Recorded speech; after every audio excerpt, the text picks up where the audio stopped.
Brad Roberts from Croudace Dummies. Brilliant. Thank you so much. It's been so long since you've played here, especially since your last show in 1992. What's it like returning to Australia after all these years? Well, I'm very much looking forward to it. When we played our first tour in Australia, we were promoting our very first record ever, which was called The Ghosts That Haunt Me. And we had a big hit on that record, but only in Canada. So when we went to Australia, we played a bunch of shows, but they were very poorly attended because hardly anybody knew who the hell we were. But now that we're coming back after having had a hit there, I imagine the scene will be a little different. Yeah, definitely. And sounds like we've got some cool shows. Yeah. God Shuffled His Feet is such a beloved album. How does it feel to see that album still hold such a personal, special place in people's hearts after 30 years? Well, that means a great deal to me, of course. And I'm also very fortunate that I like the record these many years later, because I don't like all of my records Yes. in retrospect. Yeah. You know, so that I was known for one that I'm particularly proud of is pretty lovely. Yeah. Oh, and what was it like gaining such success early on in your musical career? Well, you know, it was early on in my music career in that I didn't really spend a lot of time at music until I graduated from the University of Winnipeg, and then I started writing songs. Yes, the success on the second record was definitely almost overwhelming. It just became so big, and you know we were getting invited to play on Saturday Night Live and David Letterman and you know gigs of the nature of which I had never suspected would ever fall my way. You know. Yeah, I can only imagine. And the reunion of the original lineup in 2017 must have been quite meaningful for you. How did it feel to come back together after so many years apart? It felt really good because we decided we had a sufficiently good time that we wanted to keep doing it. And I'm not tired of it yet. I still love touring. I still love playing. Yeah. Oh, we love to hear it. And your music has been featured in movies and TV shows over the years. How does it feel knowing your songs have become part of iconic scenes or moments in pop culture? Well, it's hard for me to even reckon with that, to be honest with you. I mean, I know that for me, when I think of the music of my childhood and my early teens, I have a very, you know, sentimental, nostalgic feeling towards that. But you know, and you know what I don't do enough of is listen to recently recorded music. Yeah. I don't even know where to begin because there's so many options and so many formats, and it's a completely different industry than what I entered many years ago. Yeah. Yeah, definitely. So what do you find yourself listening to today? You know, I've actually rather conservatively turned to classical music in my old age. And I've been studying Bach and a bunch of others as well. But Bach is one of the main ones. And I have a composition teacher, believe it or not. But because although I can write songs with no troubles whatsoever, I can't write instrumental music, and I would love to know how that's done. So I hired a guy to teach me how to write in what's called counterpoint, which is a method of writing that originated as vocal singing, but then when Bach got a hold of it, he very interesting. Yeah. And can you tell us a little bit about how the band's dynamic has changed since the reunion in 2017? Uh, not much has changed since the reunion, I would say. I think we all feel better about touring nowadays because we're not under such pressure. Back then it was like do or die. And now we've established ourselves and we can kind of take it at a pace that we know we're comfortable with. Yeah, yeah. And out of all of the tracks from God Shuffled His Feet, is there one that's especially meaningful to you? Uh, I think the title track on that record is one of the best songs I've ever written. Yeah, So yeah. yeah, I agree. I like it even better than.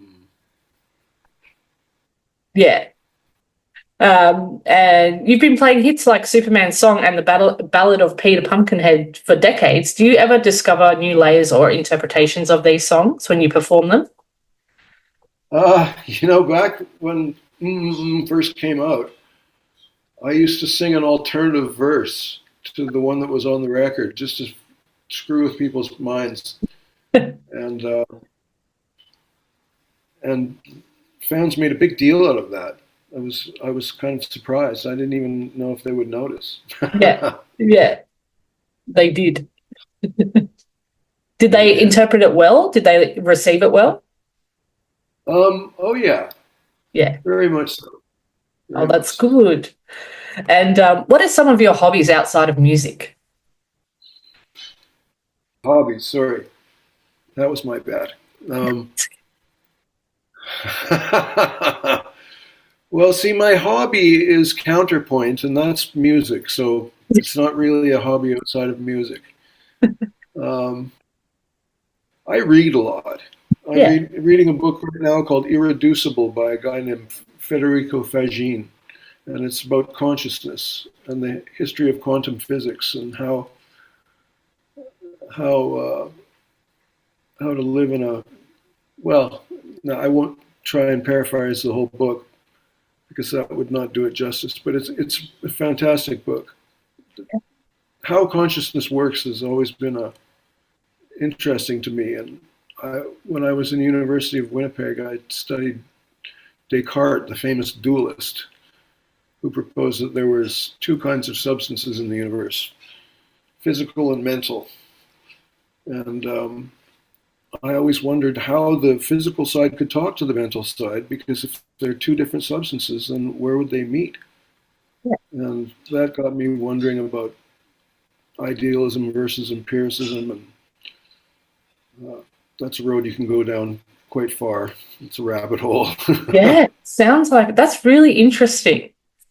That's awesome. And how did your musical journey start? My musical journey started with my mom singing me songs before I went to sleep. And my mom had a gorgeous singing voice, and she would sing lullabies from old musicals like the Mary Poppins soundtrack was one of her favorites. So she would sing "Stay Awake" to me, which is a lullaby, and there was another one, "Feed the Birds." That's that's a song that I knew all the words to by the time I was like 4 years old, and it's a Wow. long song, Yeah. but she really drilled it into my head with her lullaby singing. Gee, that's amazing. And when did you first sort of learn that you could sing? Uh, it took a long time.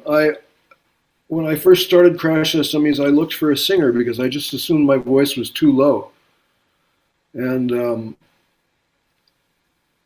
then we put our record out, and everybody talked about how great it was that I had this low voice. Yeah. So I really didn't get any affirmation with my voice at all until we had a record out. Yeah. Wow, that's great. I'm so glad that you decided to stick with it. Yeah, well, I tried to get people to sing the songs that I wrote, but they would sing them, but just without the right inflection, without the right Yeah. tone. And I wanted to hear them sung the way I heard it in my head, and I figured the only way I was going to get that is if I sang the song. So Yeah. I went and I took a couple of vocal lessons, like just a few, not very many, but enough that I was able to sort out my head tone and my chest tone and use my diaphragm more effectively. And all that good stuff. Yeah. Did you ever think, because you do have such a unique voice, did you ever think of doing voice acting at all? I I did, and in fact, I joined a voiceover company Oh. in New York City where I was living at the time. I don't live there now, but I lived there for about 20 years. Anyways, Yeah. um, I I failed miserably at voiceovers. I did No. a bunch of auditions for like a year, and nobody wanted anything to do with me. Oh, their loss. Yeah, I guess. Oh dear. Is there any new music on the horizon for you guys? Well, we just put out a song last year called Sacred Alphabet, Mhm. which I'm very pleased with, and which we will play live. Um, Awesome. but other than that, well, and I did record another one as well, um, but that hasn't been released yet, and that'll come out on our double album best of Croudace Dummies record. Yeah. But I'm not planning on writing any albums, mainly because, well, for one thing, I can't really afford to make albums. They don't pay for themselves very easily, and and oh, what was the second reason I was going to say? No, I can't remember. It'll come back to me. It's all right. That's all good. It was a long question.